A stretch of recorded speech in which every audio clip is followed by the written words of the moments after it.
Elements of marketing mix. ये marketing mix क्या होता है? यानी marketing is mixture of 4 elements. I repeat, marketing is a mixture of 4 elements.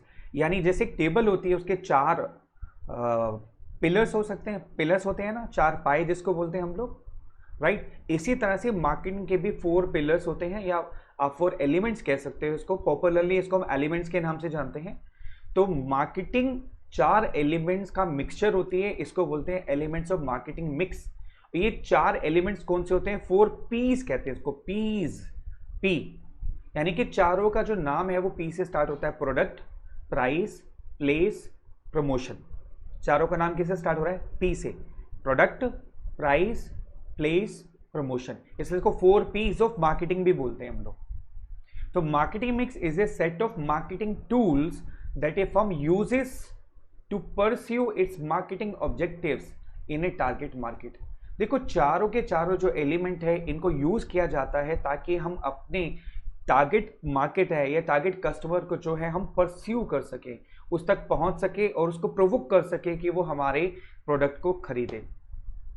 अब ये 4 पी कौन से होते हैं? पहला आता है प्रोडक्ट। प्रोडक्ट का मतलब क्या होता है, चाहिए बताएंगे आप? What do you mean by product? बोलेंगे कोई भी चीज जो हम सामान खरीदते हैं वो प्रोडक्ट है, राइट? तो डेफिनेशन क्या है? प्रोडक्ट मींस गुड्स और सर्विसेज और एनीथिंग ऑफ वैल्यू। देखिए यहां पर कह रहा है प्रोडक्ट मींस गुड्स और सर्विसेज और anything of value which is offered to the market for sale. कोई भी ऐसी चीज जो आपकी नजरों में वैल्यू रखती है उसको प्रोडक्ट बोलते हैं, ठीक है? गुड्स और सर्विसेज, कोई भी गुड्स, कोई भी सर्विस या कोई भी चीज ऐसी जिसकी मार्केट में वैल्यू है उसको हम क्या बोलते हैं? प्रोडक्ट। ये थीम भी हो सकती है, ठीक है? थीम भी हो सकती है, कोई सोच भी हो सकती है, वो प्रोडक्ट के फॉर्म में काम कर सकता है, right? Example, Hindustan Unilever offers number of consumer products like toiletries, close up toothpaste, Lifebuoy soap etcetera. ये प्रोडक्ट के एग्जाम्पल्स हैं। डिटर्जेंट पाउडर जैसे सर्फ है, व्हील है, food products like refined vegetable oil. तो ये जो सामान बिकता है इसको हम क्या बोलते हैं? प्रोडक्ट। टाटा हमें क्या देता है? टाटा स्टील आता है, टाटा के ट्रक्स आते हैं, टाटा का सॉल्ट आता है और टाटा के नंबर ऑफ प्रोडक्ट्स आते हैं, तो उसको हम बोलते हैं प्रोडक्ट। यानी कोई भी गुड्स और सर्विसेज और anything of value which is offer to the market for sale is called product. ये ध्यान रहे, 1 नंबर में डेफिनेशन आ सकती है डिफाइंड प्रोडक्ट, बिल्कुल आ सकती है। Is that clear? अब क्वेश्चन कई बार 3 नंबर का भी आ सकता है। कैसे आएगा? बोलेंगे defined product, now what is extended product, और उसके साथ जोड़ देंगे गिव 2 एग्जांपल्स। तो 3 नंबर का क्वेश्चन हो गया। एक आपको प्रोडक्ट डिफाइन करना होगा, एक आपको एक्सटेंडेड प्रोडक्ट क्या होता है वो डिफाइन करना होगा, फिर एक्सटेंडेड प्रोडक्ट के 2 एग्जांपल देने होंगे, वो 1 नंबर का हो गया। तो देखिए एक्सटेंडेड प्रोडक्ट क्या होता है? Product include the extended product. अब एक्सटेंडेड प्रोडक्ट की डेफिनेशन क्या कहती है? What is offered to the consumers by way of after sale services. यानी प्रोडक्ट बिकने के बाद जो आफ्टर सेल सर्विस दी जाती है उसको एक्सटेंडेड प्रोडक्ट कहा जाता है। समझ आ गई बात? यानी कि कस्टमर को या कंज्यूमर को सामान बेचने के बाद जो आफ्टर सेल सर्विस दी जाती है उसको हम एक्सटेंडेड प्रोडक्ट कहते हैं। तो अगर क्वेश्चन आ जाए व्हाट इज एक्सटेंडेड प्रोडक्ट, तो आप डिफाइन कर सकते हो what is offer to the consumers by way of after sale service is called extended product. Example, handling complaints, complaints को हैंडल करना, availability of spare parts etcetera. देखो Indian history में अगर हम कार की इंडियन हिस्ट्री देखें तो मारुति सबसे ज़्यादा सक्सेसफुल इसीलिए भी हुई क्योंकि उसका एक्सटेंडेड प्रोडक्ट बड़ा कामयाब रहा। यानी मारुति के स्पेयर पार्ट्स बहुत इजीली अवेलेबल हो जाते हैं हर जगह पर, इसलिए कंज्यूमर जब भी गाड़ी खरीदता है तो उसको ये टेंशन नहीं होती कि कल को कार का कोई पार्ट खराब हो गया या कोई दिक्कत हो गई तो वो स्पेयर पार्ट्स कहाँ से खरीदेगा। और कई कंपनियां भारत में आकर के सिर्फ इसलिए भी फेल हो गई क्योंकि उनके स्पेयर पार्ट्स अवेलेबल नहीं थे। अब एक छोटा सा पार्ट खराब अगर गाड़ी घर पे अटकी हुई है तो कोई सामान क्यों खरीदेगा, सोचिए आप। तो स्पेयर पार्ट्स की अवेलेबिलिटी होना, कंप्लेंट्स को हैंडल करना, ये भी एक बहुत इंपॉर्टेंट रोल प्ले करता है मार्केटिंग के अंदर में, राइट? तो ये 2 एग्जांपल आप लिख सकते हैं, handling complaints and availability of spare parts. It include, यानी हम प्रोडक्ट की बात कर रहे हैं अब हम लोग यहाँ पर। Product include deciding about the features, यानी प्रोडक्ट के फीचर्स कैसी होनी चाहिए, प्रोडक्ट की क्वालिटी कैसी होनी चाहिए, प्रोडक्ट की पैकेजिंग कैसी होगी, प्रोडक्ट की लेबलिंग कैसी होगी, प्रोडक्ट की ब्रांडिंग कैसे होगी। ये शब्द मैं यहाँ आपको एक्सप्लेन नहीं करूँगा, पैकेजिंग, लेबलिंग, ब्रांडिंग, क्योंकि आने वाली वीडियोस में ये टॉपिक हम डिटेल में डिस्कस करेंगे, तो यहाँ मैं इसको ज़्यादा एक्सप्लेन नहीं कर रहा। तो प्रोडक्ट में क्या आया, पहले प्रोडक्ट की डेफिनेशन, फिर एक्सटेंडेड प्रोडक्ट की डेफिनेशन, एक्सटेंडेड प्रोडक्ट के एग्जाम्पल, फिर आया कि product includes features, quality, packaging, labelling and branding etcetera. तो ये हो गया पहला P, that is called product. उसके बाद दूसरा पी आता है price. The amount of money customers must pay to obtain the product is called price.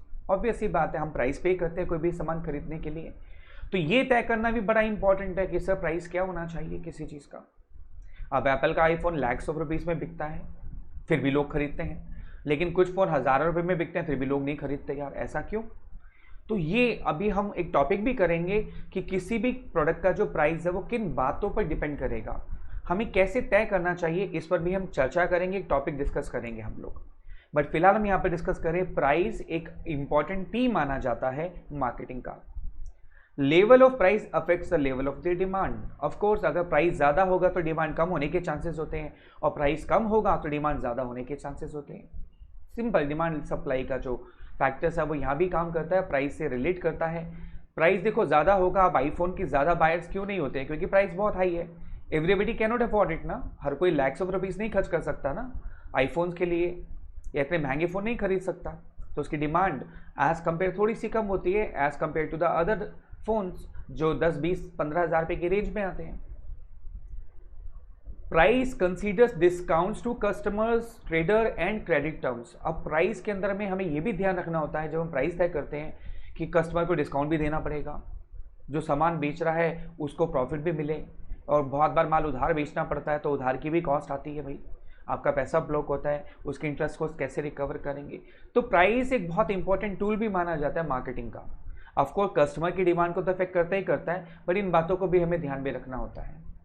और सबसे इंपॉर्टेंट बात प्राइस से related, customer should feel that the price is worth the value of the product. Very very important, customer को हमेशा ये एहसास होना चाहिए कि जो पैसे खर्च कर रहा है उसके बदले में उसको उतनी वैल्यू मिल रही है। Simple as such. देखिए एप्पल का आईफोन लोग लाख रुपए खर्च करके भी बड़े खुश होते हैं, क्योंकि उनको लगता है कि जो पैसा हमने खर्च किया उसके बदले में हमें उतनी वैल्यू मिल रही है। That is very important, that is very important. ठीक है, तो वो जो पैसा जो है वो वर्थ नजर आएगी तो कस्टमर को बड़ा हैप्पी फील होगा, नो डाउट। अब आता है एलिमेंट्स ऑफ मार्केटिंग मिक्स में अगला एलिमेंट आता है प्लेस। डिसाइडिंग प्लेस और physical distribution of firms products to the target customers, यानी टारगेट कस्टमर तक सामान को पहुंचाना। मैगी की सक्सेस के पीछे सबसे बड़ा हाथ पता है क्या? आप भारत के किसी भी कोने में चले जाओ, रूरल से रूरल, पिछड़ से पिछड़े इलाके में चले जाओ, गांव में चले जाओ, गांव के देहाती इलाके में चले जाओ जहां इक्का दुक्का दुकान होगी, या पहाड़ों पे चले जाओ, जंगलों में चले जाओ, वहां एक भी दुकान होगी तो आपको 99% मैगी मिल जाएगी। वहां पर 99% आपको मैगी तो मिल ही जाएगी सर। मुझे याद है हम सिक्किम गए थे, तो वहाँ पर हम लोग नथुला बॉर्डर है उसके पास पहुँचे, चाइना बॉर्डर के पास। बहुत भूख लग रही थी और वहाँ पर कुछ हमें खाना समझ नहीं आ रहा था क्योंकि टेस्ट में थोड़ा सा फ़र्क था। बट एक दुकान पे देखा मैगी, अरे बाप रे बाप, हमने कहा यहाँ पर भी मैगी मिल रही है, वाह। तो हम सब ने मैगी बनवाई और खा ली। वही सेम टेस्ट जो हमें अपने घर पे मिलता था वो वहाँ पर भी मिल गया।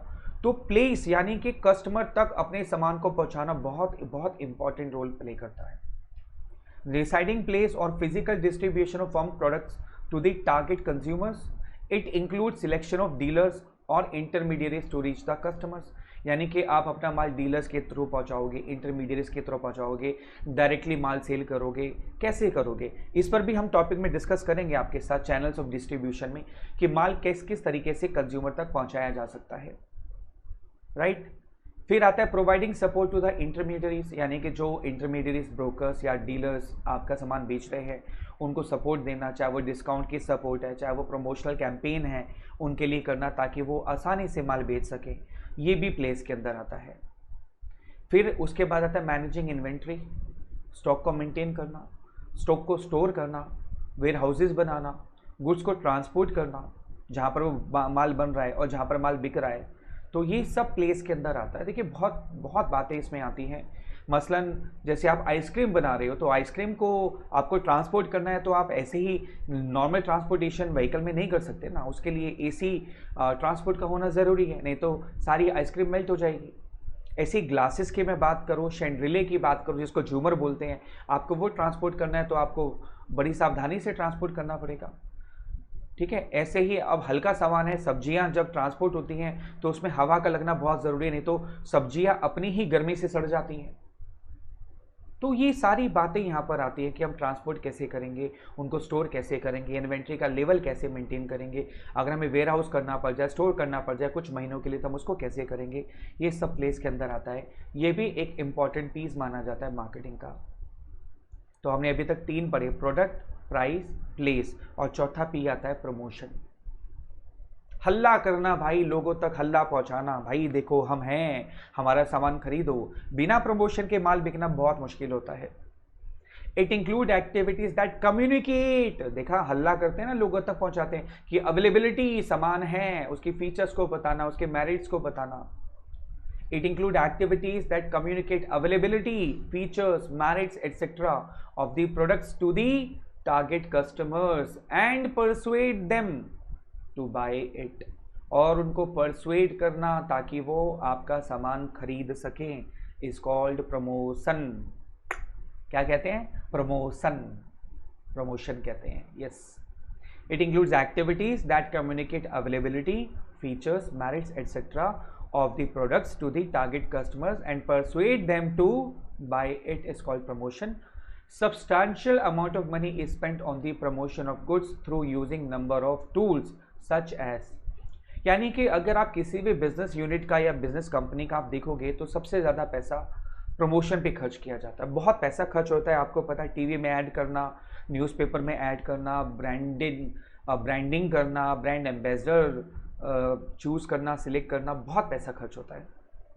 अब प्रमोशन जो होता है आप एडवर्टाइजमेंट के थ्रू भी कर सकते हो, पर्सनल सेलिंग के थ्रू भी कर सकते हो, सेल्स प्रमोशन की टेक्निक्स भी यूज़ कर सकते हो, और ये सारे कॉन्सेप्ट आगे आने वाली वीडियो में हम 1 बाय 1 आपके साथ शेयर करेंगे, डिस्कस करेंगे कि एडवर्टाइजिंग क्या होती है, पर्सनल सेलिंग क्या होती है, सेल्स प्रमोशन क्या होता है, इनमें क्या फ़र्क होता है। बट आपको मैं बता दूँ, these are called 4 P's, product, price, place, promotion. और इस पूरे चैप्टर में इन 4 पीस को हम डिटेल में डिस्कस करेंगे आपके साथ, ताकि इनको आप डिटेल में समझ सको।